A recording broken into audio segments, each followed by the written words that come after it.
going on here in Wisconsin. It's going on in the United States. They're bringing children in. It's just awful. It's going to scare people. They're going to think, oh my God, this is going on now? No, it's been going on for thousands of years. It's not new.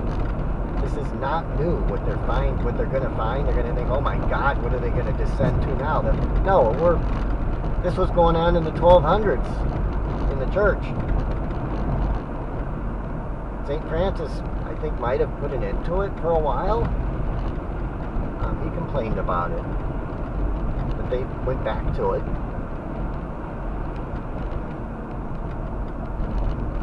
This kind of stuff is everywhere in our society. Okay, 82. This was a scenic drive. I wonder if I made another wrong turn. Yeah, we might have. Well, let's go this way. That's okay, it was a scenic drive.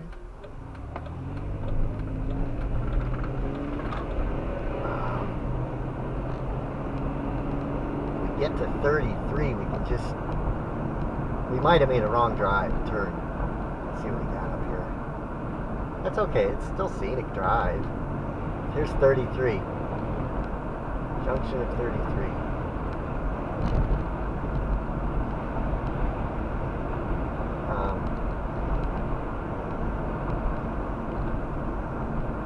Is right. 298 and 9 cents. It's less than $3. I guess maybe we'll go to the park. We'll go to the park in Ontario. I want to drive home while it's still daylight though, and get that view on 131. Hillsboro. I think we might have made a wrong turn. I think we might have turned the wrong way on W or something, or on one of the W's. Might have been paying too much attention to what I'm saying or something. But you know what? The view is still nice. It's a nice scenic drive. Still a success.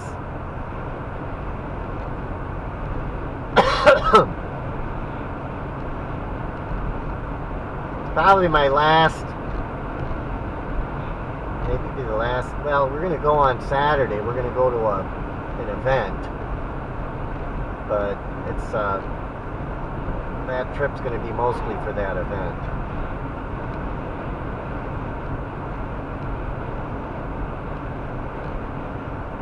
Whoops. Okay.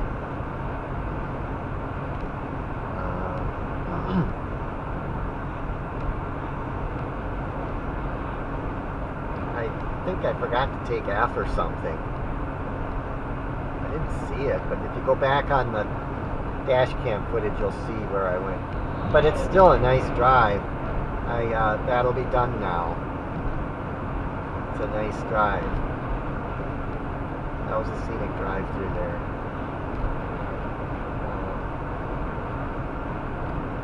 This here I've driven before.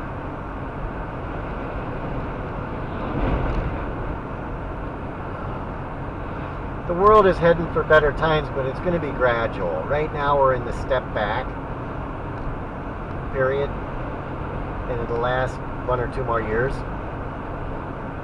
And then I think we're going to go to another step forward or 2. So let's put this back on. For 18.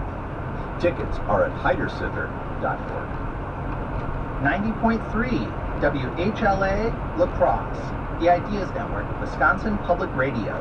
Listen online at WPR.org.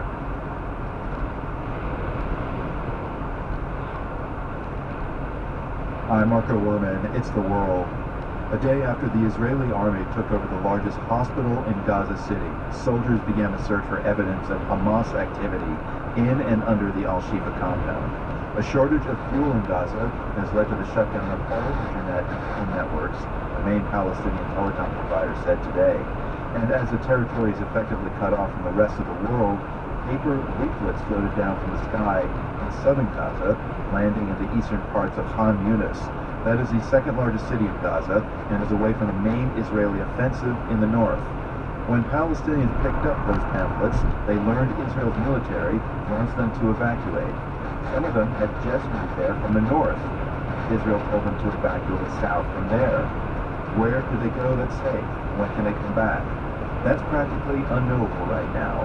Hussein Idris is a senior resident scholar at the Arab Gulf States Institute in Washington.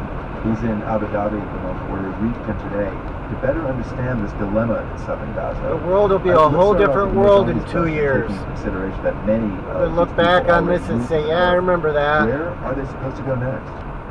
I really don't think all these criminals are going to be exposed in 2 years. From one part of all this Gaza rottenness.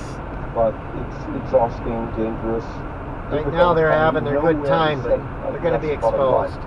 Is it clear that the IDF is telling these people to leave the south because the Israeli military plans to target southern Gaza as heavily as the north?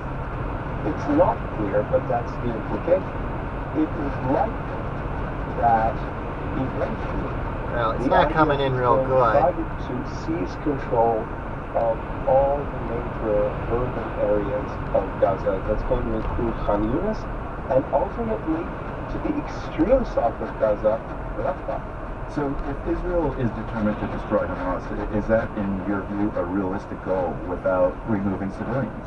You could expel every Palestinian from the Gaza Strip, although where you would expel them to is not clear because Egypt has had it as a core national security policy and it is set in stone to avoid under all circumstances the transfer of large numbers of Palestinians from Gaza into Egypt, into the Sinai Peninsula.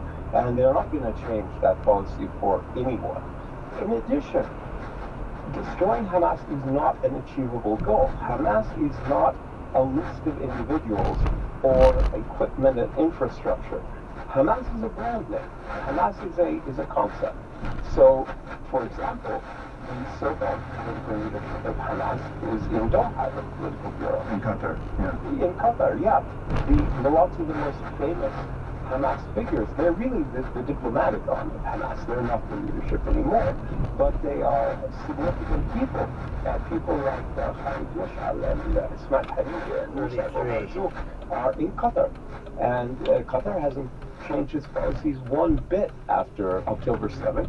They remain very close to Hamas. They are getting nothing but praise from Israel and the United States for brokering these prisoner deals. When Israel begins this campaign by saying Hamas benende est, Hamas is going to be destroyed, they have written Hamas's victory speech for them because it is not an achievable goal, period. So Hussein, you spoke about why Egypt won't take Palestinians from Gaza. I mean, there's also Jordan, which is home to many Palestinian refugees already, and yet both countries say the Palestinian cause is important to them. Why are these countries, neighboring countries, non-starters? Basically, it's like this. No one in the Arab world is interested in helping Israel out of the crisis that it created for itself in Gaza. No one is that signed for there or for up here? And hoping that then and the Israelis. That's just not something here's their lake. The agenda of the Arab world. As far as Egypt and the United States and their policies to benefit Palestinians, I think we're back. Right now, is that too inflexible? Because the civilian harm is just staggering at the moment. Why not offer like temporary asylum visas? Gunderson Clinic. Jordan is not an option, right? Because there's no way to get.